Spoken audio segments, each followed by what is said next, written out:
Attention. Welcome to the Different Spectrums podcast. We dive into the wild world of mental health discussions. Get ready for profound talks, a sprinkle of humor and sarcasm, and a touch of colorful language. Just a quick heads up, our show reflects our individual opinions, which may not align with the standpoint of the podcast, our featured guests, or any related corporate entities. Our mission? To illuminate through laughter and satire because everyone needs a good chuckle. Chill out and don't stress over the small stuff. Legal troubles? No, thank you. Cancel culture? Please spare us. We'd rather keep this space lawsuit free. So buckle up, have a good time, and join us as we navigate the vibrant realm of mental health on the Different Spectrums podcast.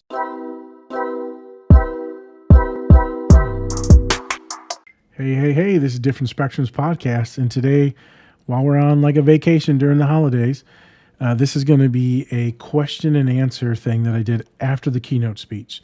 I'm going to release this as a special episode that might release during the midweek. I'm not really sure yet. We'll see if we got any other guests that are coming through at the very end of the year here. But those of you that are looking for autism-related content, or those of you that work in schools, that are teachers, that are policymakers, this could be some really good, interesting information in which a lot of people are struggling with in their schools and communities. I did my best to help advocate for folks, help show what affirming care is, and provide a lot of good feedback to help people with very specific issues that they're having in their schools. This could relate to you, your children. So if any of you are interested in legit autism content, this will be a really good thing to watch. I wanted to pump this out because I thought it was really good just to hear that some of the questions and then how I responded to those. There are also going to be some laughs and jokes in there as well, too. Sadly, you're just going to be looking at the back of my head as the camera was behind me. But hopefully you enjoy that. We should have tons of fantastic podcasts that are coming out, after the new year, and we'll just continue to have great guests. And we're so appreciative that all of you that are paying attention, that are listening to us, that are showing up, that are DMing us, that are giving good comments. Much appreciation, much love. And so we'll see you on the other side in the new year. Much love. Take care. And remember, take care of yourself. And if you don't, that's up to you. Peace. Dr. Did I say it right? Yeah. Okay. I was like, how are you? K there. Why is there a K? I don't know. Dr. Nazir is an autistic therapist, speaker, and chief operating officer of Different Spectrums Corp., a nonprofit dedicated to providing neurodivergent affirming therapy, education, and community support. As an autistic leader, Dr. Nazir blends lived experiences with clinical expertise to transform how we understand and uplift neurodivergent individuals. In addition to his nonprofit work, Dr. Nazir is a creator and host of the award-winning Different Spectrums podcast. That QR code will be available later, right? I couldn't get it on my phone. Which ranks in the top 10% globally. The podcast uses movies, TV shows, and media as a gateway to explore mental health, autism, and healing, sparking vital conversations and building community for BIPOC and neurodivergent audiences. Dr. Nazir's keynote talks are known for their honesty, humor, and heart. He empowers audiences to break through stereotypes, embrace neurodiversity, and create spaces where all brains feel seen and supported. His mission: shift perspectives, deepen understanding, and inspire action one story at a time. I felt all of that earlier today. So you want the mic? No, we can decide.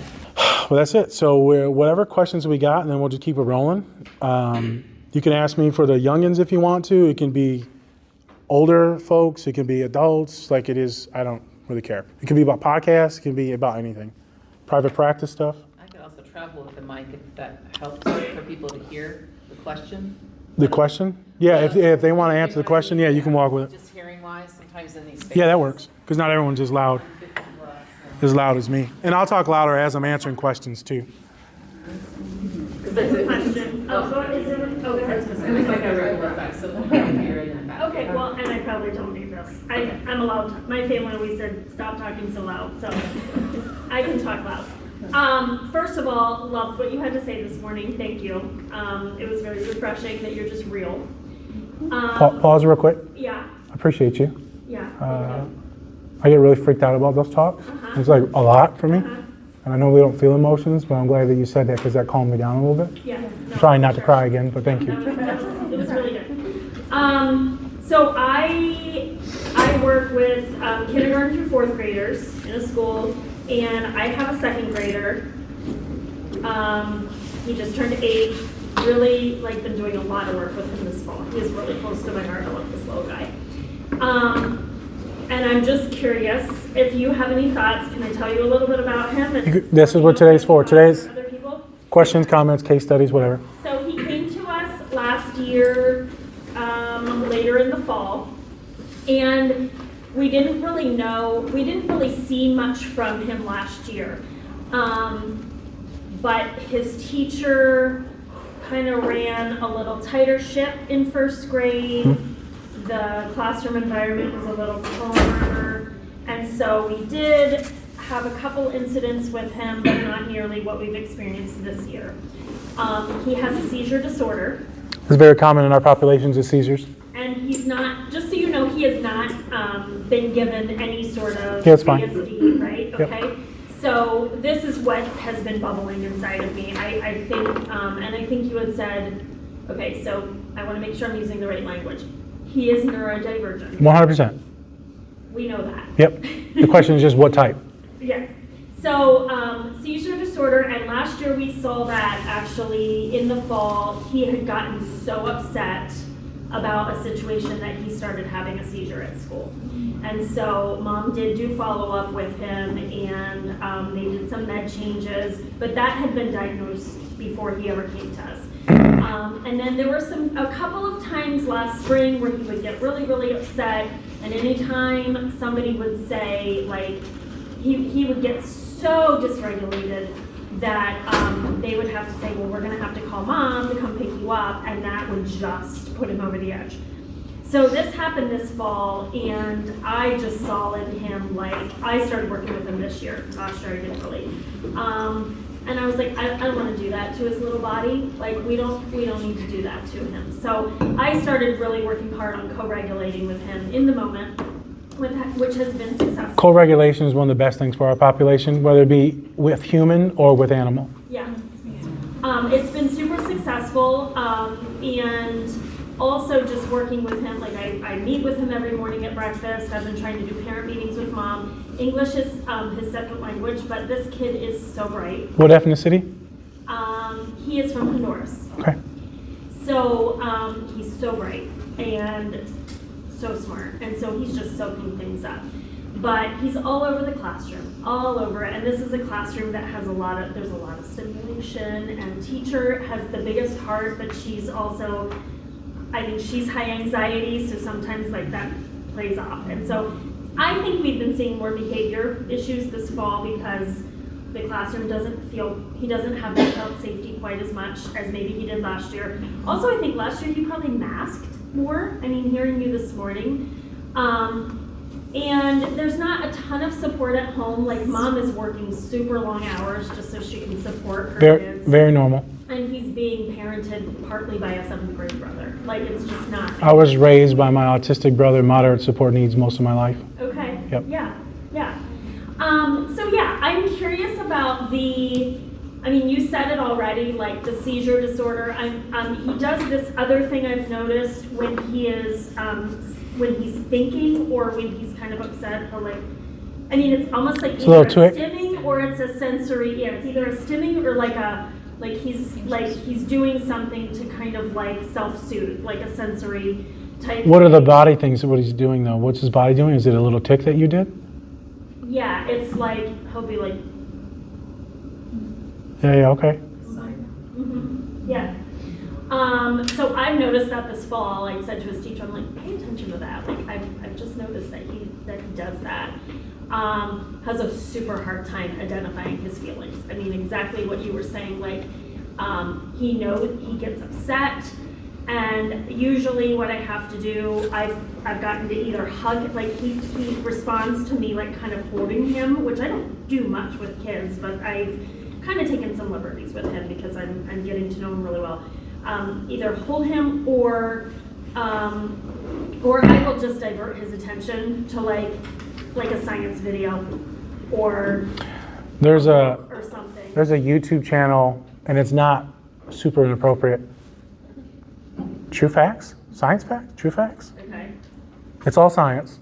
If you pull it up on YouTube, and it's all like sarcasm, but it's like just super funny stuff, and the narrator is like this fake Morgan Freeman voice, and they're just saying all the dumbest stuff about animals. Like, it's not true at all. Oh, it's not true. But it's so you got to let them know. So it's very funny though. That's funny. It's so funny. So my clients that love science but want a little bit of humor and a very calming, regulating voice, I think it's called True Facts. Yeah, it's hilarious. But I'll look it up. continue.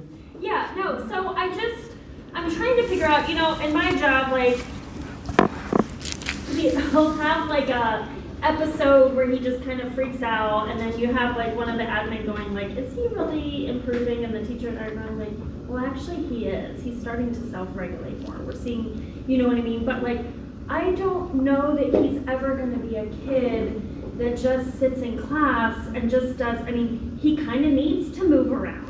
And the teacher gets that. He kind of needs to move around. He kind of needs to be fidgeting, playing with things. Always has something in his mouth. I got him a Chewy, like always. He often needs to be chewing on something, or he's chewing on his shirt. So he's got a lot of stims. He does.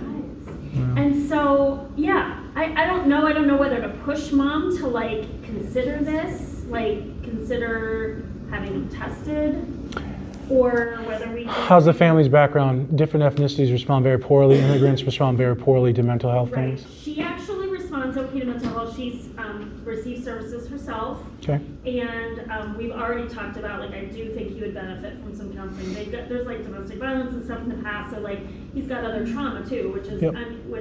Which is also part of the regulation issues, and not identifying emotions is not simply an autism thing. It's also Right. very much a trauma-based thing. So it's a couple things. Yeah.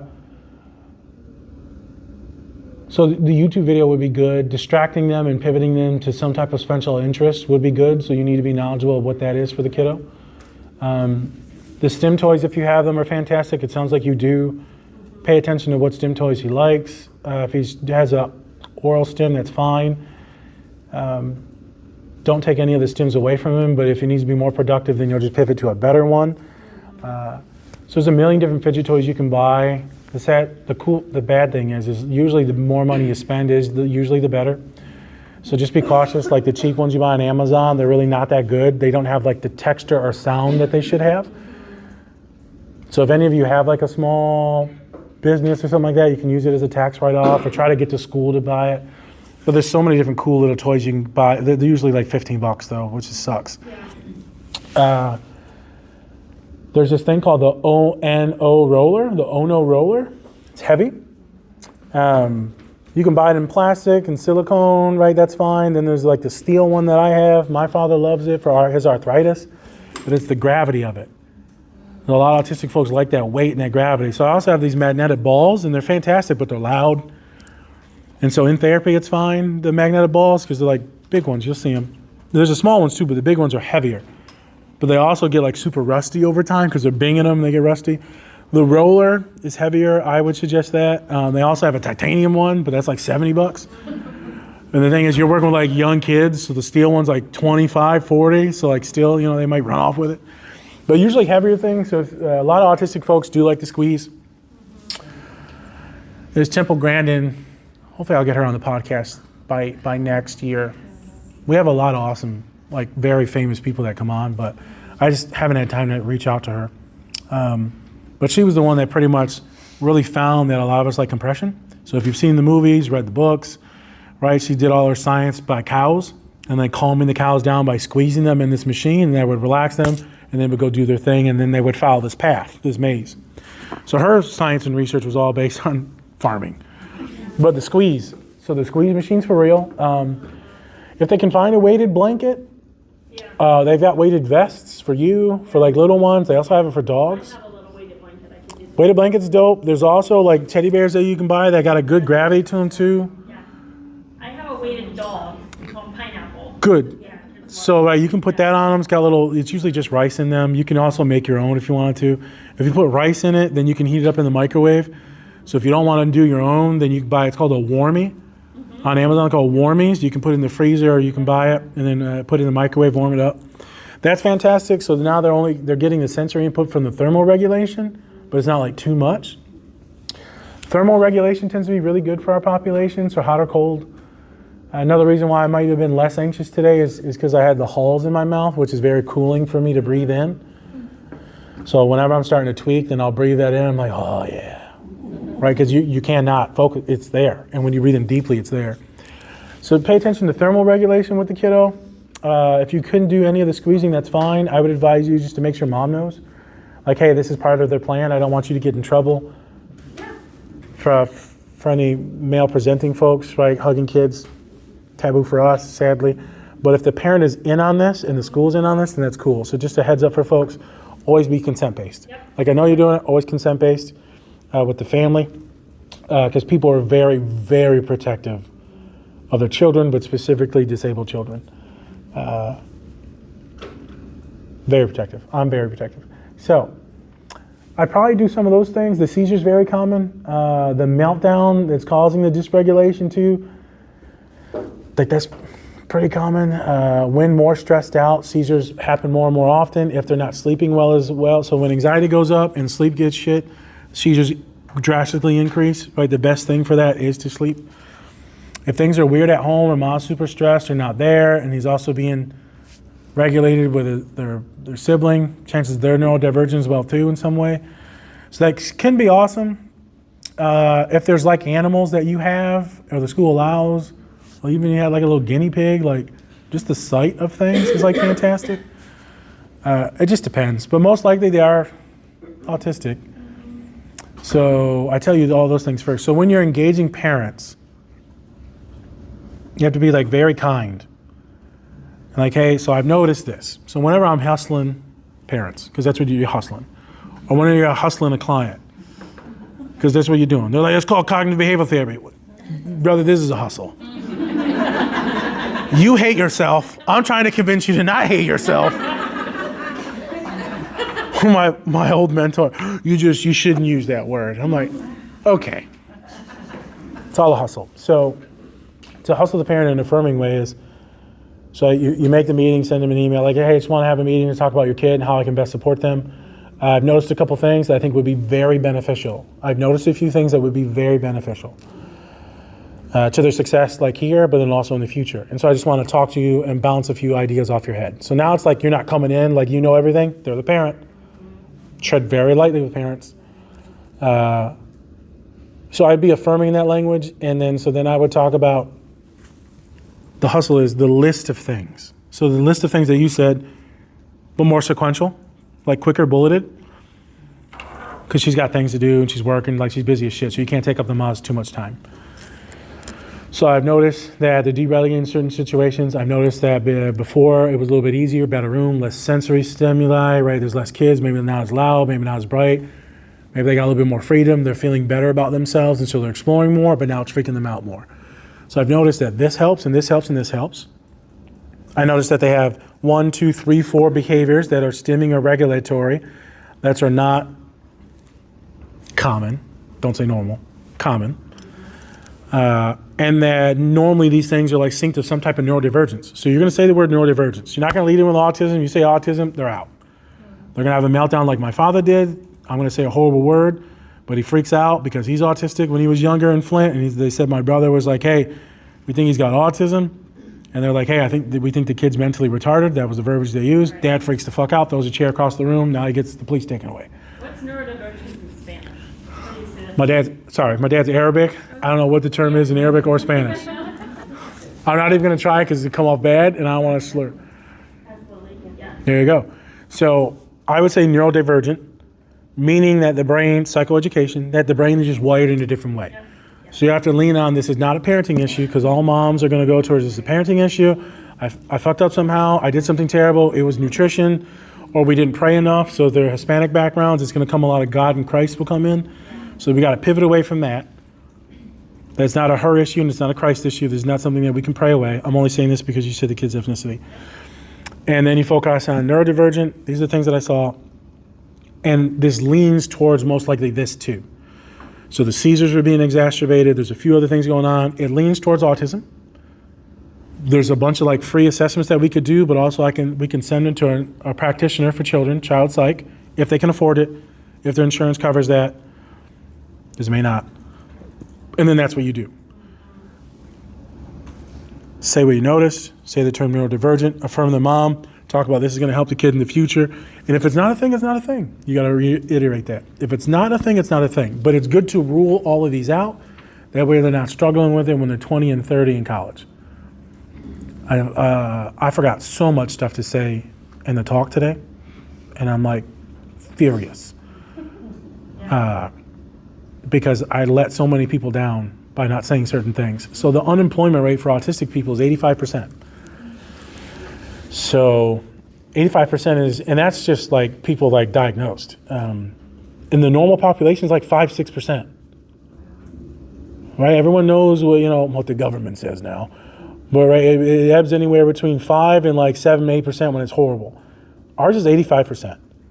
So it's because of deregulation, because we're being overtaxed, because of the meltdowns, because you're tired, because we can't communicate in interviews. So if you start working on these things now, Mom, we're most likely to be very successful for a job later, but also just throughout school. So you'll talk about therapy and the medicine, making sure like if it's intense, like a mood stabilizer will be good.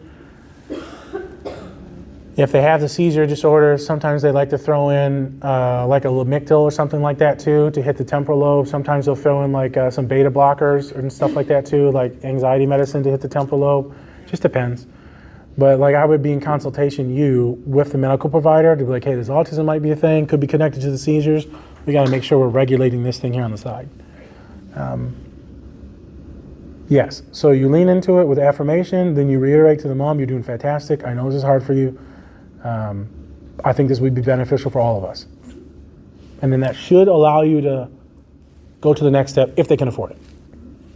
That's right, the main thing is access to neuropsych testing or an affirming therapist is tough. There's not many of us. There's actually a ton of us that are autistic that are like doing therapy and maybe even in the room now, but like we don't fully know. We just know that we're different, and so we're not really affirming with like ADHD and autism because we're trying to correct them. So it's like the internalized hatred or internalized racism or homophobia. We end up projecting a lot of horrible things, like don't do that, don't do that. You're like, no, what are you doing? Well, the kids are like, no, this will help them. No, girlie, you're telling her to mask. So it sounds like you're doing fantastic. The co-regulation thing is awesome. So they also call it body doubling too. So if they can do a task like another human that's in there, that's fantastic too. So if it's you, that's awesome. But if it's someone else, like a little comrade. Any other follow-ups or no? No, I want to give other people Yep. a chance. Okay. Thank you very much. Yep. Yeah, appreciate it. I don't need a microphone either. Okay. Well, first off, I want to reiterate what she said. Thank you so much for this morning. It was so appreciated. And I'm not going to cry again, but yeah, I got you. someone who's not BS and just says it how it is. So I appreciate it. I got you. Mine is more general because there's a ton of kids I can obviously talk about. But I think, so I work with 5th through 8th grade. Okay. Of course, as anybody knows, those are some of the most awkward, difficult ages. Hormones, all the things happening. So every kid is odd or weird because they don't know who they are. They're not comfortable with who they are. And you add on top of it all these other things, and then it becomes even more difficult. So I guess I really kind of, how do I help them kind of explore or connect to their feelings so that they are able to communicate that and then in return be able to advocate for themselves. Hell yeah. To people like teachers who try to stop them from pacing in the classroom and drawing and doing the things that they really need to do to regulate when they are in the classroom, and I'm not there to, speak for them or, help them. So are there techniques or ideas or things that I can do in my time with them to kind of help them connect to their feelings and be able to better, express it and make the connection between this is why I'm doing what I'm doing. Oh, this is what I'm feeling. I'm feeling this. To put more words to what is going on inside. I know that was a really lot. No, you're good. No, it's all fine. So there's more words. I also laugh because it's probably less words for some of your kids. And not that they're not talking too much. There's too many words going on, so they can't pick and choose from which one. Because there's like 50 of them and they're all very similar or like synonyms, and so they can't pick. So the feelings wheel is fantastic.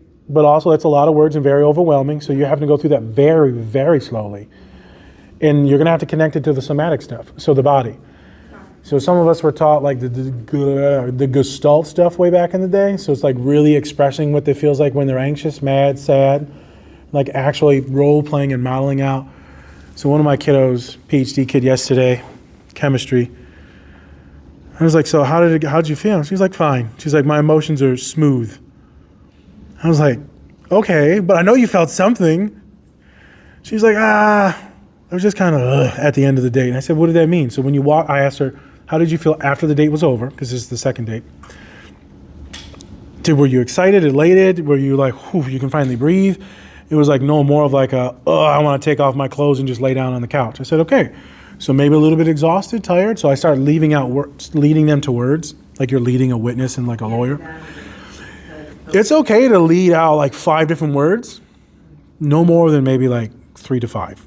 Because then the studies show that over 3 choices, people get choice overload, and then you immediately get regret. So 3 to 5 words, and it's kind of like you're at the optometrist. 1 or 2, 1 or 2. Then you go to the next one, 1 or 2, 1 or 2.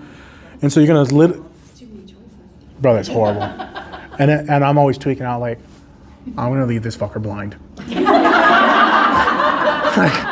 I can't choose which one, and I'm gonna leave here with the wrong prescription. I'm just like, and so I'm just sitting there, I'm like, brother, stop talking to me. I think they already know the answer. They already know, because they've done this. They already know. And my brother, with his autism, like, I know he doesn't know which one, so he'll just say one to get over with. And so I'm like, you gotta go through it multiple times. He's like, yeah, I've noticed. I'm like, good. So we go to the same guy every time now. So you'll give the choices, which you most likely think, so you need to be more predictive in your algorithm. So I'm going to say it, based on normal human experiences and emotions, you should probably know on how they feel in that moment or scenario. You're going to lay out those 5 things. You can maybe have a feelings wheel out if you want. Then you're going to navigate it based on what they choose. Then 5 more. And then you want them to physically express it and show it. So like in yoga, they'll do the line. I love yoga in general. It's fantastic for like everyone. Highly recommend. But to be connected with your body, it's fantastic, to be stretching and moving. But they do these funny things like breathing deeply. But they'll be like lion's breath, and you got to stick your tongue out. That's what you got to do with your kids. If they're cool with that. If they're not very expressive, then that may not be the best thing. But that would help them learn on how to express things. So I would do that tree with them, and then be predictive in what they most likely would feel. Every once in a while, I'll throw in cannon fodder just to make sure that they're like, not just choosing shit like my brother. So I'm like, so you were terrified. I wasn't terrified. I was at the McDonald's getting breakfast. Okay. Making sure you're paying attention. So it's nice to throw that in there too, because when you tease my clients, it won't compute, and you'll see this error. And they're like, no. And so I remember I told one of my girlies, she's being horrifically bullied on the volleyball team at my old university. And I finally told the coach, I'm like, this kid's autistic. Not diagnosed, this kid's autistic. Like, you need to tell the other girls to back the fuck off. Like, they are deregulating. She's just so selfish, and like, she's the sweetest little girl I've ever met. Could barely talk. And I remember teasing her. And the way she would get out of her dissociations and like losing consciousness, if I would say a random science fact that was wrong, yeah, I did. I got my blood type the other day. It was sugar. No. And she'd start stimming, no. And she'd start rocking. And I was like, but you're not autistic, huh? And I would literally get her to stop the catatonia or whatever it is in that moment. So with your kids, you can throw out some cannon fodder if you want to. Sometimes the emotional expression will need to be like through a movie or show. So like some like Paw Patrol stuff that you watch, they talk a lot about emotions. So if you can watch any of the kiddie shows, you'll see a lot of our populations that like really old movies, anime, or kid shows. Well, the old stuff, like the black and white stuff that my brother loves, is so dramatic that it's just, you know what they're feeling and expressing because it's so over-dramatized. Anime, very over-dramatized, but there's also a narrator that tells you exactly how they're feeling throughout the entire damn movie and show. So that's why anime is like a big thing for us. There was something else, it's gone. Emotional identification. Oh, identifying characters. So if they have a character that they identify with, so whether it be the movie, the anime, the TV show, the superheroes, whatever it is, then through that story, you can help them find their emotions. So if they have a character they're like, why do you like the character? Is it because they're smart, they're intelligent, they're frustrated, they get upset all the time, they're crying? Or is what they tell a lot of my young women, you're too emotional, you're too emotional, you're too emotional, you're too sensitive. Then there's this thing that goes on the internet called, not hypersensitivity, something about sensitivity. Highly sensitive. Highly sensitive individuals. HSP. Yeah. So yeah, you see, I mean, it's very code for either like trauma or like autistic. So they're very sensitive because they're soaking in all the information. Then the hyperphantasia kicks up and deregulation. But it's normally exacerbated by the trauma. But also some people are just very, very, very hyper empathetic. So yeah, see if you can identify with characters, and that'll be good. Yes. Other ways, emotional identification. I love being very exaggerative with it. They get kind of weird about it, especially my older boys. Seem like they feel stupid. Yeah, but you don't know how to express emotions, you dumbass. You're a 50-year-old man with kids. Like, you should know this. Obviously, I don't say it that mean, but if I have a good client, I'm actually quite mean. Because most of us with high masculinity issues, doesn't matter what gender. So most of my black and brown women, very masculine. I grew up around only masculine women. The humor allows you to actually get to the real stuff.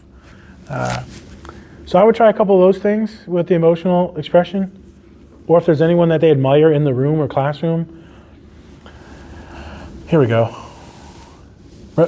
You guys don't know me, but I told you I am visualizing every single thing. So I'm seeing the kid, I'm seeing you, I'm seeing the room, seeing the movie, right? Everything is being played in my mind while talking. You. So use you. If they have a good bond with you, then how do you know when I'm like sad or happy, excited? So let them read you as the therapist. And I'm very expressive. Which is awesome. Yeah. Also, make sure it doesn't deregulate the kid too much, right? Because I've done that. I have to be careful of that. You got to pull back sometimes. Change, yeah. One of my girlies yesterday, there it is, grown woman, autistic, misdiagnosis, bipolar, and then a couple other things, tons of the comorbidities, physical, POTS, PCOS. They thought, I forgot something else was going on, but I asked her, I couldn't read her vibe in the beginning, and it's been like 3 weeks since we met because I was hella sick last week. And I said, today's a good vibe or bad vibe? She's like, no, I'm feeling pretty good today. I was like, oh, good. I'm going to tell you a joke. And then I went into this joke that I wanted to tell her. I wanted to tease her because the psychiatrist that I'd love and trust said some negative things to her accidentally. They brought up her weight in a way which was very wrong. Like, oh, yeah, you look like you're swollen. And she's like, are you on steroids, prednisone? She's like, why would you say that? Well, your face is very, like, round. I was like, brother. I was like, you shouldn't say it. As a woman, you shouldn't say it to any woman. But then also, there's a better way to probably say, or even ask her about steroids. You could have asked about autoimmune disorders. You could have asked her about inflammation. Not, you got a round-ass head. Brother, the crash out she had with me and the fury I had with this provider that probably takes care of like 25 out of my 80 clients, furious. If you fuck with one, you fuck with all of them. So then we had a great talk. We talked about it. She changed some stuff up, this and that. And then, I also had to talk to her about stop diagnosing my girls as bipolar until you have factual evidence that it's legitimately bipolar disorder. She's like, well, she passed the screener. Brother, we're not just screeners. Talk to her. She's had no symptomologies for 2 years, technically since COVID. Besides the point. So I couldn't read her. And so I said, hey, is this a fun day? And then she'll read and react, because we read and react off each other. So have the kid read and react off of you and have them learn from you. That can be very beneficial. Do be surprised. You teach a lot through mirroring with autism. A lot of it's just mirroring. A lot of us learn through television, right? And so we learn to match through watching our peers and what I call it as an algorithm. So I know how to operate with you all because I know the algorithm on how to act. Like you're getting the full like doctorate level clinician right now with me being in my head. But like as soon as you pick up the algorithm, you're like, oh, okay, this is how people. Try those couple things with the kids. This is for everyone, even grown ass like men. This is like a lot what we work on is trying to understand emotions and like showing up in certain ways. It's tough. Good? Yeah, thanks. Yeah, Okay. that leads to the end Yep. So it was you. We're gonna do you. Then we're gonna do her here. The back was first. Yeah, you're gonna do the back table first, and then it'll be you next. Yep. And then it was her next. Yep. Yeah. I was gonna do hers next. Yep. Go ahead. Thank you. I think this is maybe similar, but different from her. But thank you for your time and for letting us speak your brain. This is very exciting. So I have a lot of kiddos, 7th and 8th grade, who are either on the spectrum or struggling with ADHD symptoms, and the school system is not set up for them. I feel like the biggest struggle probably in their lives is going to be either school or work. Yep. Because it's just not for them. And in Are they also black and brown or white based? So, I mean, my students all, but our school system is majority white. That's fine. Black and brown kiddos drop out mentally 5th grade. So 5th grade, most of them cognitively drop out of school, so you should already know that ahead of time. Okay. Yep. Okay. So, we also are in Hamilton County, and so a lot of pressure academically there, Okay. a lot of expectations, 7th and 8th grade. This is like so much harder than when I was in 7th and 8th, Okay. 7th and 8th grade. And I'm just wondering how to support them when the emphasis is on school and performing well in school, and they're failing all of their classes, and parents are pulling their hair out and they're stressed. And I know that the system isn't set up for them to be successful. I think people are trying more, and trying to understand where they're coming from. I'm also gaining a lot of insight into the mistakes that I'm making too, and just having awareness of like just different things. Being somebody who I don't think is, encompasses neurodivergence. But yeah, I'm just wondering how to support them better and how to support the parents too, and kind of like bridge that gap. Because it's just the emphasis is school. It's all on school. Yep. And so, and that's where I work, that's where I serve them. But there's so much more to them than that, and to their grades. And I feel like I'm constantly just trying to tell everybody, like, no, this is what's wrong. Like, we're focused on the wrong things here. And I want to help them be an advocate, but also get people off the back a little bit. So. Okay, I'm going to go backwards because I left out some stuff, and then I'm going to ask you a question for your stuff. So for yours, it was emotional identification, and then how do you help them? So with the identification, then they get a voice, and then you help them with the voice. If you have to write the letter and then give it to the teacher or the parent or the peers, then that's fine. You write it, but you and the kid review it, and then you send it. So as soon as you get more knowledge and awareness, now the voice comes. Now the advocacy comes, now the autonomy comes, now the boundary setting comes, now the demands of the kid needing good support comes. But if you can't get the kid to talk or figure out things and what the hell's going on, then how do you advocate for them? So I forgot to tell you that. So the next step is that, and then you compare it, and then you go do your thing, but also make sure you and mom, you and the parents, dad are on the same page, and if it needs to be written, then it can be written. So for your question, so with ADHD, because like autism doesn't always affect, autism and intellectual disability are separate things. So the ADHD is the thing that really gets in the way of executive functioning and like maintaining their focus in class. And so you're gonna see a lot of us like with those poor academics and skills, not because they're not intelligent, because there's either too many things they're focusing on once, or it's just this one hyper-focused thing that they've got, and then they can't allow anything else in. So ADHD is like a wild diaspora of things. And then in that, people don't understand that there's like a high perfectionism in all autism and ADHD. So they get really fixated on like this really awesome thing, but then if it's not perfect, then they mentally like, fuck it, I'm not doing it. And so it looks like they're kind of crazy and like not wanting to do stuff, and they're not progressing in school because the mentality is that they can't get it quick enough. They probably got some type of learning disability, dyscalculia, dyslexia. And so mentally they're dropping out quicker and quicker and quicker and quicker and quicker. So you're gonna see their grades poor.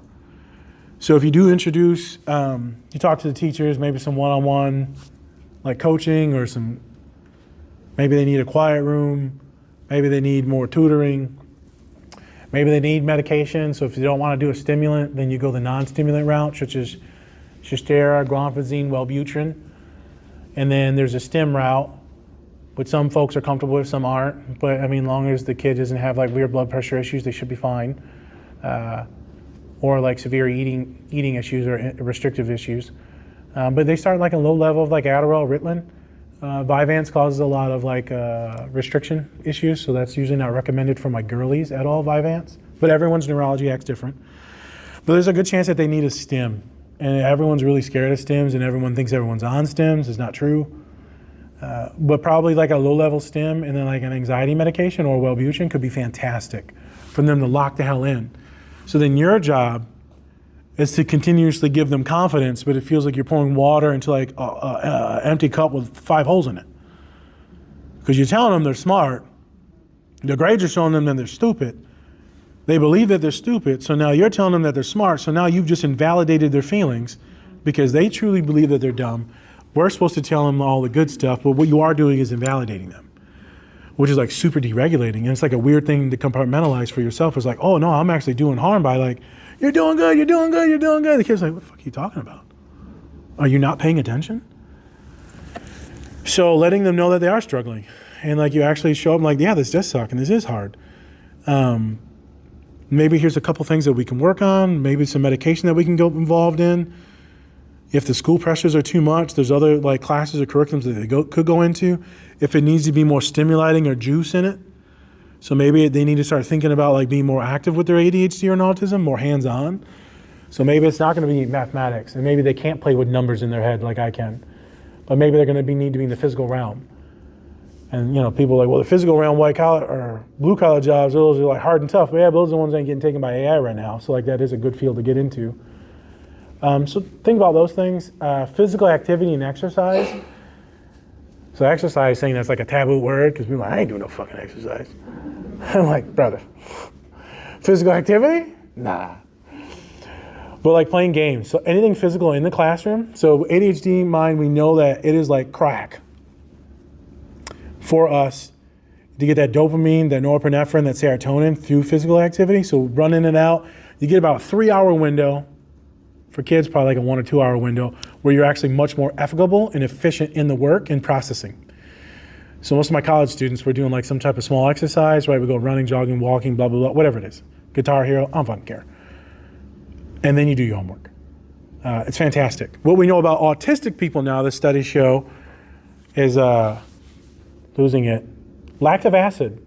So you know when your muscles are like sore, that's from the breaking of your muscle fibers, and that's why you feel that soreness and that pain. But that burning sensation that you're getting, that lactic acid that's building, turns out our brains are like ingesting that rapidly.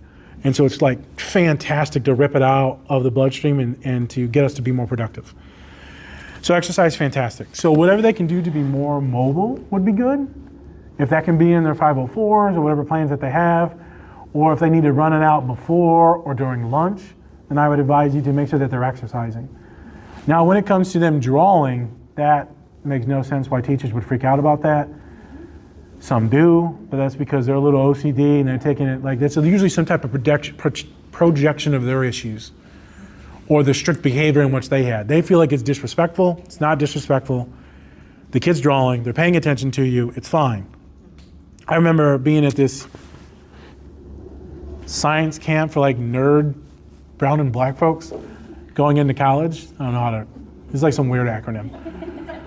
And they're like, yeah, you're smart, you should go to this thing. So I went to this thing and like, I'm not falling asleep. I'm just like relaxing and relaxing my eyes. And like, I know I was pissing off this one teacher, so I would like lean into it more. Because I tell people I'm not a nice person, not a good person. I love people, deeply empathetic, and will die for you. And I have an arrest record to show that I'm very protective. And people, yeah, and it's, when you push people I love to the limit, I need to protect them, I will step in, and people will be terrified. But I also, the ADHD in me likes to start shit. And it's very known, a lot of couples go through this where your partners or your siblings, you'll start shit, you'll tease each other, right? Shut up! Or you'll get it because we're bored. We don't even know we're doing it. So I was like bored and I was leaning into it. It's like, Nazir, what's the answer? 7. And everyone's like, what the hell? Is he that smart? No, I was just paying attention. I'm not that smart. So letting them get some of that ADHD and that nervous energy out or that activation energy because there's not enough stimulation in the prefrontal cortex, not firing off enough impulses. So I would say that should help them much more focus. Medication, affirming care, but also acknowledging that this does suck. If we continue this way, it's going to be worse. So we need to talk to mom and dad, grandparent, whoever it is, to get them in a better path, because we see the way this is going. I'm having a conversation with you one-on-one, just trying to be very honest. If it continues this way, they are going to hate themselves, and they are going to start leaning on other drugs or bad issues. They're going to start dissociating in a different way, because the other world is much more fun. No one wants to go to school and feel stupid, to feel the worst. You're the dumbest girl in class. No one wants to feel like that. And then your siblings are like smart and shit like that, and then you got the one jock, and then you're the dumb one. You're the one with emotional regulation issues. No one wants that. So more physical activity, allow them to stim and do all the little cool things. Make sure you talk about,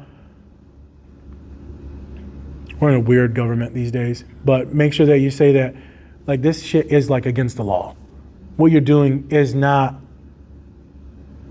making things equitable for everyone in the room, and like there is like laws against this and like hurting disabled folks. So you make sure that's very clear, like this is wrong. And if we get the 401 or the plan or the IEPs that I do, right, and I sign up for, now you can't deny it from the kid. Now the shit's in writing. So I always tell my parents, well, the teacher's just cool. No, we're getting this shit in writing. Send me the paperwork, I'll spend a couple hours on it, and I'll just bill you a little bit of money, we're good. Because what happens when he gets that one bad teacher? What happens when he gets that one professor that says, no, you can't miss these classes just because you're autistic and you're overwhelmed and the class is too loud, you can't miss it. No. One teacher's cool, the other one won't. One principal is cool, the other one won't be. So you have to generalize it to all scenarios to be protective. Does that make sense? Okay. So about 5 years ago, we started a program. It's now K through 5th grade. So we kind of take that 1% of the population, the elementary kids that are tearing up the classrooms, hitting people, violent, all of that stuff. So initially, we had a lot of the behavior disorders. That was me. The FY. last 2 years, they've increased it where we have more autistic kids. So initially, I had some questions about we're doing like behavioral issues and mixing autistic kids. Yep. So it's kind of hard. Yep. Our population is only like 30 to give us a run for our money. So we have like 2 extremes, and then we also have like the autistic kids who have sensitivity to noise. Also be in our classroom we have autistic kids who STEM. And one class in particular, a student from another school comes for an hour. God knows why he's there for an hour, but it is total chaos when he comes in for the last hour because his vocal stems are through the roof. Adults can't even handle it. But he also knows what he's doing because he can stem sometimes, and then he likes to trigger other people. And so he will intentionally do things, and then I've got like 3 or 4 that are running out of the classroom, headphones and everything. Teacher has enough knowledge to be dangerous about neurodivergence, so she's like, oh, well, we can't, he has to STEM, like we have to let him do whatever. Now he's knowing if he's going, and or then like throwing in screens and stuff like that. So then when you have the students who have been becoming more successful throughout the day, who will take their breaks instead of now where they before would tear up the classroom, attack us, leave bite marks, scratches, everything. Yep. They're asking for their breaks, going we have all the stuff, all the activities, and then they're coming back. Well, now it's kind of like the teacher's issue is, well, it's math, they struggle with math. They're spending most of the time out of the class during this time. But you also have Mr. So-and-so in here who's at the back of the room that I can't even stand in the room for 5 or 10 minutes. So it's like we have this big mix of populations, because then you throw in It's too much. The kids that are just kind of some jerks that are not autistic, who like to set kids off.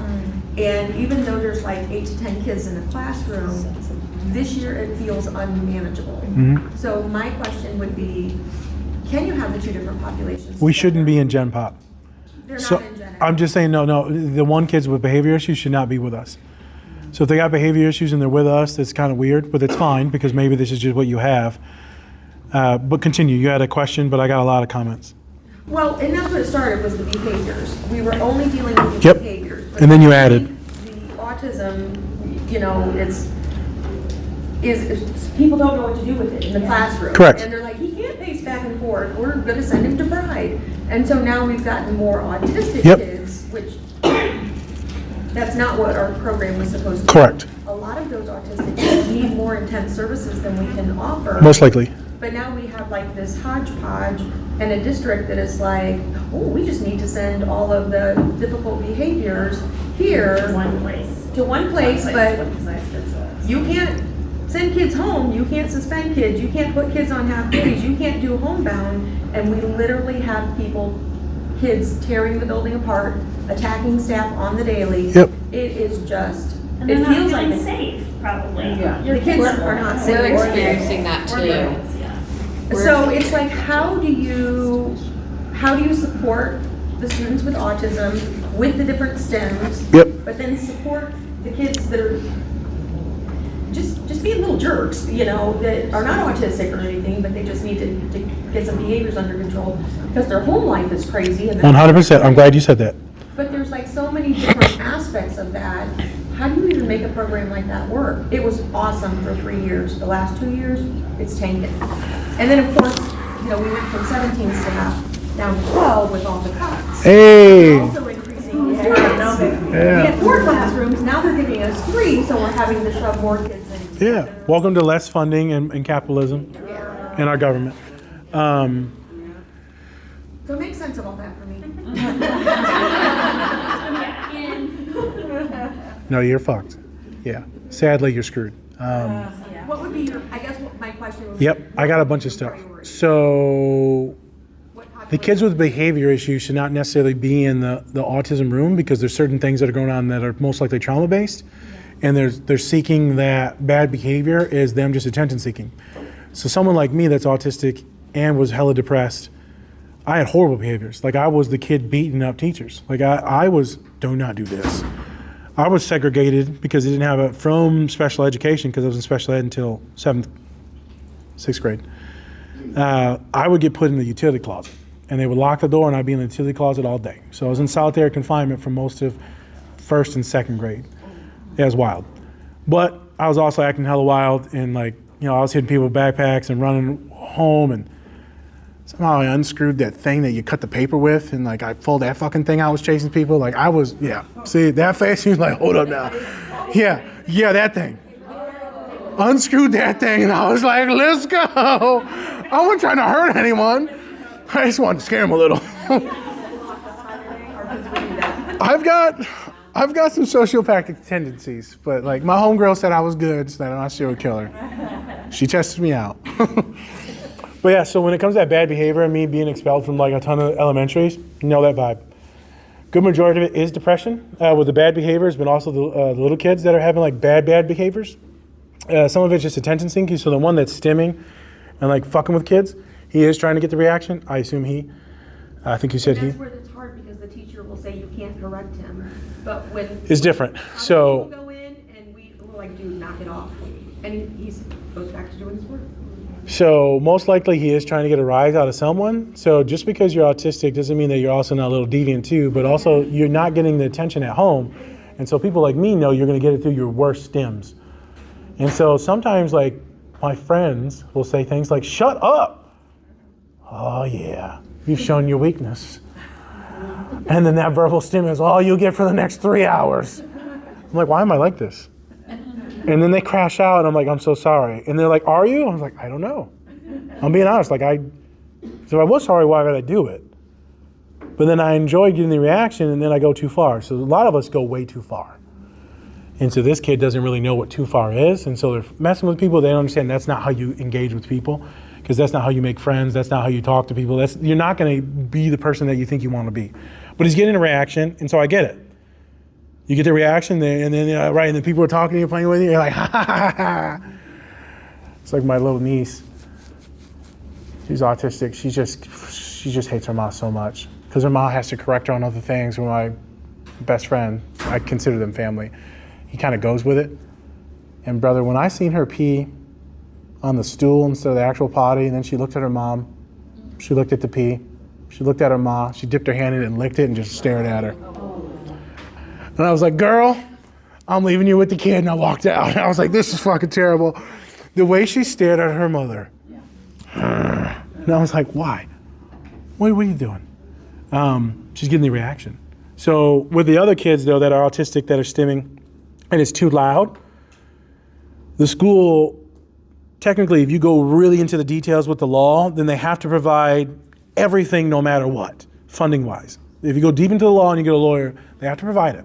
They even send some kids to institutions like actual schools that are like for autistic kids that are like a year long. The school has to fund it. If you get a lawyer, you can get it. Why am I telling you this? Because the one kid that's having real bad issues, they can get more specialized care if they get more into it. But the kids should have headphones. Like this.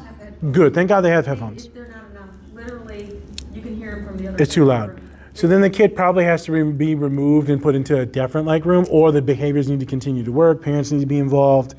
Like there's ways to work on that, or it needs to be more ABA therapy, affirming ABA therapy specifically, to work on that and to work on what it is to be a good boy. What it is to be a good boy. What it is to be a good boy. You got to work on that programming like we're infants. What it is to be a good boy. Because this is how you make friends. This is how people love you and like you. This is how you connect. And this is how you get the attention that you want, instead of everyone freaking out and then you're just alone and everyone's mad. The kids with behavior issues and the other autistic kids, that's just kind of tough, because then they feel like they're like the autistic kids. So there's like this inner hatred or like this disability, like I'm not like them. And then sometimes the kids pick that up, and then the autistic kids feel more self-conscious. Like long term, that does screw us up when we're not with our own people. We already dislike being with our own people because we'll see ones that are more autistic or disabled than the other. I'm not like them. But to have a neurotypical in there with behavior issues can exacerbate that even worse. And also you're making it susceptible for predatory behaviors. So my kids that are just like little knuckleheads like me were taken advantage of in multiple different ways. So that's where you see the shit talking and the swearing very early. A lot of stuff, the bad behavior was egged on by the predatory behaviors of the bad kids. And so then I'm just mirroring, trying to fit in, and next thing you know, I'm just a little turd. And they're good. They do it behind, they do it Sneaky. outside. Oh yeah, mine was to and from school. We would walk to school. My behaviors didn't change. I got out of special ed until my dad got out of prison in 2001. He just celebrated 25 years out. He was in there for 9 years. And he got out, everything changed. Because he demanded more from the school. And also a lot of horrible things that were happening to me weren't happening. So when you're like safe, turns out you can actually like read and like do your work when you're not getting horrifically beaten in other ways and other worse things. So the autistic mind takes in too much. So hopefully that home space is good with the kids.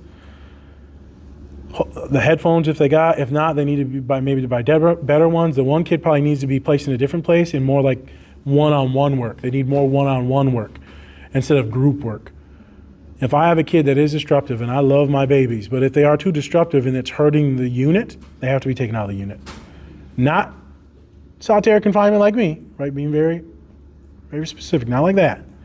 But it needs to be more one-on-one working. So I have a magnificent dad that I've been working with, 2 kids. And I didn't really know on how far you could push these schools to fund shit until I met him. And his girl, she tried to kill herself 13 times. Was almost successful 3 times. And so it was intense. And, you know, hospitalized multiple times, you know, intensive, you know, months long in like centers. And then he got to school because they got a lawyer and like, you have to provide this with a kid with disabilities. I don't know how he did it. I can get information and get it back to you or anyone else, because he's doing it now with his other kid because he's having major issues, the 13-year-old. She's in college now. With me. And she went to this school where it was a year-long school program for like women that were autistic with like these behaviors and suicidality. Sorry, they weren't all autistic. Just a lot of bad behaviors, self-harm, suicidality. It's fantastic. Changed a lot of things, a lot of intentional therapy, right? She graduated and now she's working with me. And, you know, does the self-harm kick up and like those behaviors kick up every once in a while? Yeah, it's usually around dysphoria, around rejection. But they can succeed. Like those kids that are intense, they just need more care. But the dad's like fully ready to go to war. And he's like, I got to get all my shit ready. I got to hire the lawyer again. I got to present all the documentation to the social worker there. She believes me. But then we got to present it to the next person. And it just goes all the way up. And he's like, none of this shit will get done till next year because it takes 1 full year to get them to pay out the services in which they need. It's like, holy shit. Okay. So we're doing that with the boy. He's a sweet kid, but therapy is not what he needs. He needs a better academic plan. I think he needs to be online schooling. That's a different story. Oh, a lot of us go online schooling, FYI too. But then how does the parent navigate online schooling Like that's impossible. But if they are lucky enough, they can do online schooling, and then they do most states have it to where they can still do all the social stuff at school. So they can do like art or music, and they do all the sports at the school. So that ends up being very beneficial for my kids who are deregulating a shit ton, or getting bullied or traumatized, or stimming too much. So they do that. One of the parents usually stays at home, but normally in this day and age, because 70% of Americans live check to check, one of the parents is working remotely, which is fucking terrifying, because how do you teach and work remote? But, welcome to America. So hopefully those are some of the beneficial things. I was trying to be empathetic with you too, and I said a horrible joke like you're screwed, but like you are screwed, because this isn't the way it was supposed to work, and you're put in with too many populations at once. So you're tweaking out because you should be tweaking out. Like you shouldn't be cool with this. And so most of the time people come to therapy that aren't autistic therapists, and therapy technically way back into its roots and origins were to pacify you to accepting the reality in which you live in, to make you accept being a woman, not having a job, being treated like shit, to make you accept being treated like shit with like racism and all that. That our origins are actually very much based and rooted in you just accepting the way it is. So the reason why I said you're screwed is so that you know it, and you already know it, but then now you can also fight more. And so you said, Nazir, you didn't say Nazir. How do I fight this? You have to ask data. You have to ask statistics. So the only way you fight anything with administration, specifically white people, I'm sorry, but the only way you fight anything with like certain folks, usually white dudes, there has to be a financial backing behind it and statistics and algorithms. So you would have to have metrics on what you had the past 3 years, even though you already told me, Nazir, look, it was good, and now it's fucked up. But they're not real metrics. So you would have to have some way to have a survey, or the outburst and how many times kids are being pulled out, or how many times people are melting down. You would need to collect some data and have that moving forward from now on to show the efficacy of the program before and how now it's been disrupted and how we need to go back to the future. And it's all about affirming. Good. That place with the district right now, but I mean, we're showing attendance in terms of these kids had no attendance before they came to us, and Yep. now they're full days and da-da-da, so Yep. we have like lots of data, but thank you, just like. The metrics for the meltdowns in class and the behaviors in class and then the kids like that, there needs to be some metrics on that. If you need to get consent from parents, good, thank God. Those metrics are what you'll go to war with. It's always metrics. People don't care about stories. Oh, sorry. We care about stories. And most of the time we exchange in stories, but administrators and financial institutions care about metrics. So that's the only way you fight that. Our team does joke that we're trauma bonded and we're never gonna quit, we'll go anywhere. 100%. We never quit the work. Everyone knows that. We quit supervisors. We never quit the work. We quit supervisors. That's the only thing we quit. I don't know who's next. It's up to you. It's 11:06. Oh, shit. My question is more on the personal side of things. Yep. Although I do work with a lot of autistic students. But my son was diagnosed when he was 3. He is now 9 in 4th grade. Made an honor roll last quarter. Hell yeah. Like doing awesome at so many things. He has ABA after school twice a week with Yep. phenomenal providers. Awesome. He also has an ADHD diagnosis, so we do medication, like Yep. all the things. But he doesn't know when he has to go to the bathroom. So that's a big issue with a lot of us is, whoop, I lost it. Whatever that is that regulates that or like lets us know and awares, lets us know that that's a thing. Interoception. It's the interoception that's also something else I'm looking for. And also some medications can cause that. So one of my girlies recently got on some Wellbutrin with all their other stuff, and that ended up making her urinate herself at her actual job. And she's an ABA therapist, and that's extremely fucking embarrassing. So I was like, wait a minute, let's try in all these things. What's going on? Is it anxiety? This. Turns out it was with the Wellbutrin. We got off that, she's fine. So with a kid, it could be the medication that's causing it. If it's always But it's been happened, before medication. Okay, Like, so he's it's- only had meds for a little. it's always happening. Okay, that is We've been to tough. specialists. At, You've done it all. well, yeah, we've been to Riley, we've been to Cincinnati Children's. You've done your thing. We even saw So now a most, gastrointestinal Hell yeah. psychologist. Oh, yeah. there's always a thing. He's a food everything's a thing. There's a, Yeah, there's one in Riley. He's As soon as you start But doing like, social work and like therapy with like our population, there's a lot of things. As soon as you, especially when you get into the sexual stuff, there's a lot of things. I'm like, new kink unlocked. Okay, that's interesting. So is it, I'm sorry, is it just urine or is it? both. Both Okay, because I have one that's just the. urine. No. So I don't have a lot of experience with that because I only have had a few with that. My suggestion with that is, I would assume it has to be timed. And that's, The only thing that's probably going to solution that is going to be like every hour. yeah, and he will do that when his RBT is at the house. He will do that when he goes to the center for the day over. So he's not cognitively aware of the time going by. Like he will do all the things. He will go all day long at the ABA center in underwear, not have an accident, do great. He won't do it. He won't practice it with us, and he won't do it at school. And I know at school he's afraid to. And we have talked about all these things. Like he has sensory breaks during the day. We have all these different times. His teachers are amazing and like making sure that he tries to use the restroom every time their class goes. And just all this, I'm just like, Well, there's a couple different things going on. The interoception and the body sending the signals for it are not there, and also to regulate the sphincters, which are releasing in right. So there's a couple different things going on. So this is not my specialty. I don't have the most advice for you, but it would be to try and get them to cognitively have. This can sound so stupid, but having some way to routine it and format it, and I'm sure you've already done all that, to where they're going potty at every hour or they're doing their thing. The reason why they're not doing it, the RBT thing, something's going on. Either they're more cognizant of it there, they're more aware of it, or they're masking more there, or they're just actively paying more attention there. Versus like at home where they can do like, it's fine, and then they're just getting lost in translation. So my young niece does it quite often too, when she's just having a good ass time. And she just doesn't want to stop it. And so you just see her just like, and I'm like, girl, what are you doing?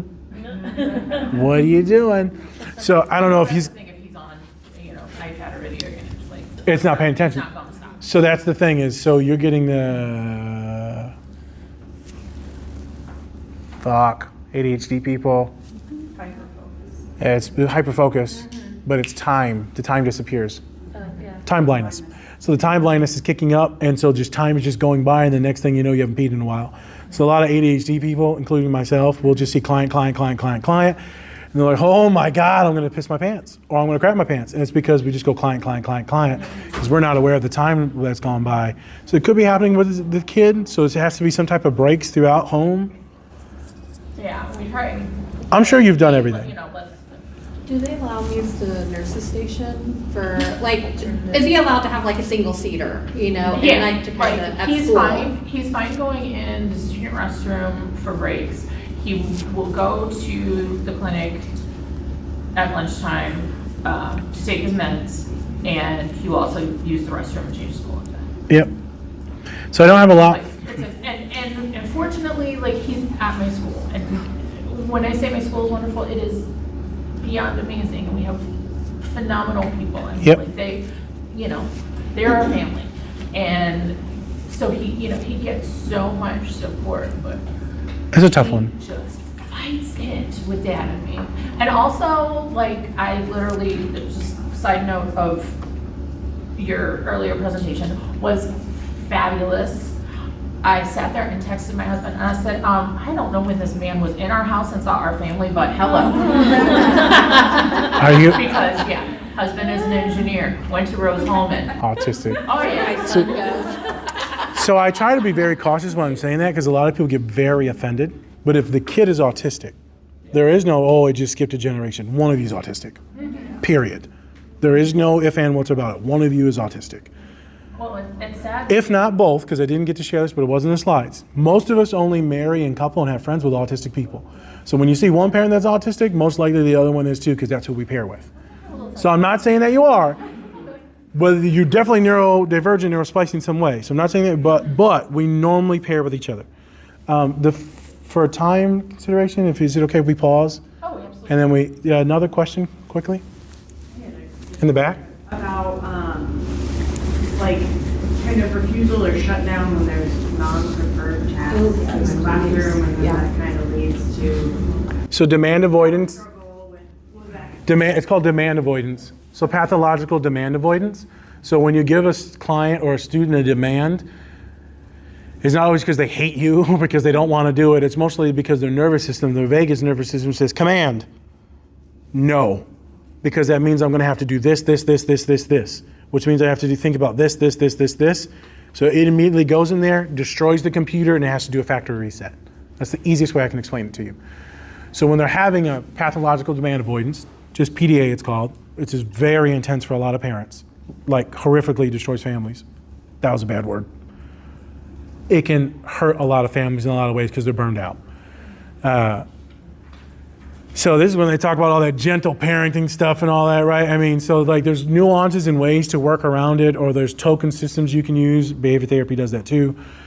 It's tough though, like because the kid is having a regulation shutdown, and they will get to it. My brother, if I ask him to pass the salt, he will get to it. But you can see him thinking. But his immediate response is, go fuck yourself. Like, oh my God. But it's like that with all parents. Like all of us have that demand avoidance when your parents are like, you should clean your room. Well, I'm not doing it now. But you were just getting ready to do it.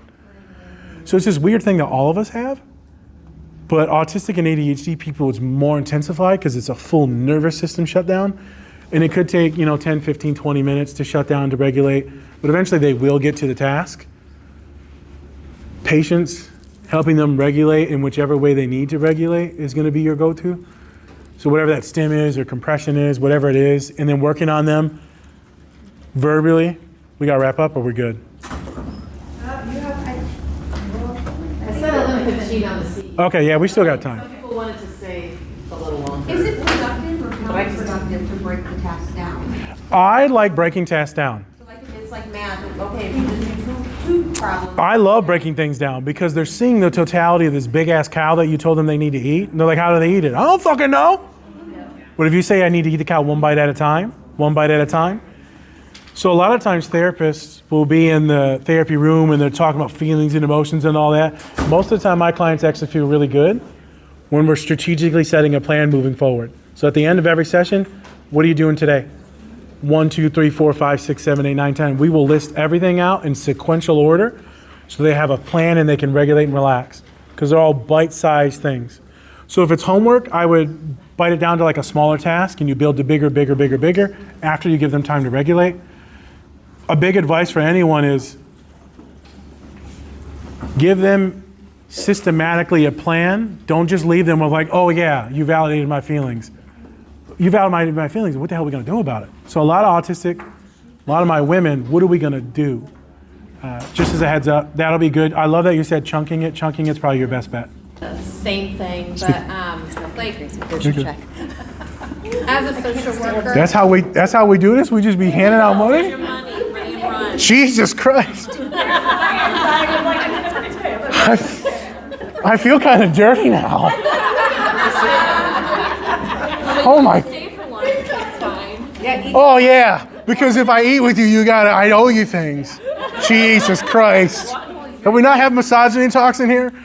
I'm sorry, continue. One, thank you so much. I come from a very neurodivergent family, and thank goodness we had the support community that we had, so the trajectory for our family has been pretty good. So, because I could see all the challenges. Yeah. So, as a social worker, understanding this, how can I help be a voice between the students, the teachers, and the administration? Because we have different levels. We have kids that are in environments that are probably not the right setting for them, needing the more intensive what she was talking care, about. not safe for their own learning and other kids' learning, but they feel like they have to keep the demand on there. But then also addressing the pathological demand avoidance, so we don't allow the child to escape that opportunity to learn also. Like, how do we help? Like, how do we be that tool within our district? So It was a loaded question. Yeah, I know. Thank you. Advocating is like wild, so it is, you do have to be pushy, so you do have to mama bear it. So whatever your vibe is at home, like with your kiddos, it's probably gonna need to be that with your kiddos and your populations. So not everyone is like good at that, and like being women, I'm not about to mansplain some shit, but you know that you've been pacified and acting a certain way, coming off a certain way. And so whenever you show any type of like gravitas, it's seen as a lot of horrible shit. So we're not getting into that, all you know that. But you will have to mama bear it. And you're just gonna have to do it. I don't know how you're gonna do it. You're gonna have to regulate it. You're gonna have to increase your voice, the posture, statistics, data. You're gonna have to advocate for the family all together as a unit. We're doing this to help the child. We're doing this to help the child. The parent, we're doing this to help the child. Everything is solely focused on the child. And also remember, this is part of the law. Like, we have to provide these accommodations for these kiddos. This is part of it. Don't tell me we can't do this, and this. What can we do? And they're always gonna give you less. In America, we always give you less. You want $20? Oh, I'm gonna give you $5. Well, I'm probably gonna die. Oh, well, come back in 2 weeks, I'll give you 2 more. So you're always gonna have to want more. And you're always gonna have to like feel good doing it. And so whenever you hear the term like a nasty woman that's put through the media, and because certain politicians have been saying that, I need you to be that. I need you to do the best you can to be aggressive and assertive, but also loving and supporting. So whatever that emotional side of you that comes out, try to channel that with your clinical expertise to get shit done. The mama bear is the best advice I can give you. Data and metrics, caring for the student, making sure it's all about the student, also understanding that this is the law in the world that we live in for accommodations. The Americans with Disabilities Act. You go back to the Americans with Disabilities Act. Always Americans with Disabilities Act. I couldn't think of it earlier, that's what I meant to say. It's part of the ADA law. It's part of the ADA law. If people, like, you want to do a presentation on disabilities it's not called universal care, it's like universal education. It's universal access, where everyone can access like this education, is you can do a presentation on the Affordable Care Act, because that's a fantastic thing to look up on YouTube. Not the Affordable Care, Americans with Disability Act. And you'll see the protests, what happened to the legislator and these disabled people climbing the fucking walkway to get to everything to the Supreme Court. You got disabled people crawling on their knee, bleeding, crawling up, right? It's a very emotional thing to watch. People fought for that. People have like died for these things. So you make sure this is part of the law, it's part of the law, it's part of the law. That's what I always do. I always circle back to the law. But also I'm very privileged because I'm a big brown dude. And so when I say things, people are like, oh, he knows what he's talking about. Oh, he's extremely like, oh, he means this. He's very protective. So it comes off in a very like protective big bear way, where if you do it, it's not, but you still gotta show up in that way. Do your best. What did my girlie say the other day? She said, Nas, my best friend said I have the confidence of 50 white men. I was like, hell yeah, girl. Because that was not where we were at when we started group therapy. And then she went to my private practice, and then now I work with her husband, and right? And so it's, when she, I was like, girl, yes. Because that was not, she would not talk. So do your best to code switch as best as you can. I know you can. We all can. Everyone in this room can code switch. So that would be my advice. Then also make sure that you don't rev too hot, because when I get too like protective, the bear comes out, so the trauma victim comes out, and then like the anger comes out, and then the choked up in my voice comes out, and then the next thing after that is like not anything that anyone wants to see. That's when like the homicidality comes out, because I will protect people at all costs. At all costs. And if you want to scare my people, my humans, like I will enjoy scaring you, because that's the trauma coming out. I can feel it. So people are like, why did you do these things? I was like, I actually enjoyed it. But when people point guns or say certain things to my friends because of their race, like I'm gonna have fun taking my pain out on you. I got a lot of trauma, I don't do that anymore. But the homicidal thoughts are always there. Besides the point, we're not talking about me. Do your best to put on your white man pants and do what you need to do. But then also you need to make sure you take care of yourself when you go home. And people are gonna say that you're a mean person or a bad person. A lot of people shit on me and say that I'm a bad guy and mean and nasty. Get in line. I am not here for you. I will never be here for you. I've never wanted to be here for you, and people like you have treated me like shit, and the reason why I was suicidal my entire life. I'm here for these little babies. And you always focus back on the babies. And you always pivot back, and you make sure that your nomenclature is clinical as can be, but then you also use your emotion, your realness. Because people love realness, but you gotta be clinical as well too. And my presentation today in there was like so drawn back. Jenny was like, you did really good. You didn't even swear that much. And I was like, I know. Like when I started talking about the foot thing, I was like, oh my God. Like part of me just wanted to be like, but I don't even like feet. But my autistic ass wants to. Because I'm like, besides the point. I told my colleagues I came here, you spoke my language. So it's a neurodivergent, loving, warming, real, because also we as social workers, everyone, we all have to be so fucking perfect. And we all have so many anxieties and imposter syndrome. We're going through so much. Many of us are like going through depression. As we know, 50% of you women, cisgender women in here battle depression at some point in time. Like we're all seriously fucked up. And everyone says that we're not broken. Nope, we're all broken in here. And you find the beauty in the brokenness. You always find the beauty in the brokenness. And everyone's like, they're not broken. No, they are. They are, and it's fine. Stop telling them to be fucking perfect and to suck it up. You've been telling this little girl that since she was 2. And this is the reason why she fucking wants to die, is because you never let her talk. So you use whatever this is, me as a representation of how maybe you can mirror. And then make sure you have other wolves like me, other men in your corner that will support you and will advocate for you. You're gonna have to find a couple dudes, sadly, because when you put us in that corner, we speak volumes. But a lot of dudes don't fucking understand that they need to do this and show up. But it would make life so much easier for everyone. But then they're scared of like losing their job too. And they're like, if you just support her, everything changes for everyone. It doesn't have to be your idea. Just fucking say, that sounds really good. So if you have any dudes you know, that'd be awesome. Or any other dads, that'd be awesome too, to help you navigate it. To find my information, the Linktree thing that you guys saw, right? Or you just Google different spectrums or Nazir Zerka, my name, it'll pop up. The podcast website will pop up, but like it all sends you back to an email, so they'll all give you an email. So the podcast will give you a separate email. My company will give you my actual email, differentspectrums@gmail.com. The Linktree, I wanted you all to have the Linktree for the podcast because all the resources are in it. I didn't get to say that before the other people left. So if you click on my Linktree on Instagram or the QR codes that were at the tables, you'll go past all the stuff.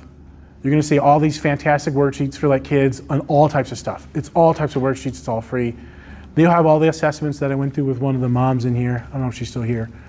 You'll do the assessments in there for like kids with autism. There's 6 of them in hyperlinks, and then there's a checklist that's 6 pages, and overall it takes 4 hours. There's that. There's some therapists that I trust in different places in the United States. There's some coaches that I trust, but then coaches are all caste-based, so like, don't fuck with that. But they're great people and great coaches. They're autistic and usually therapists as well too. But like, do the stuff that the insurance pays for. Then I also have some other tools if you're dealing with like young men. The mental health stuff's in there for like athletes. But yeah, please go to the Linktree and then click on the resources links. Okay, that's probably it. It's time to go. You want to get your money right over there. Yeah. So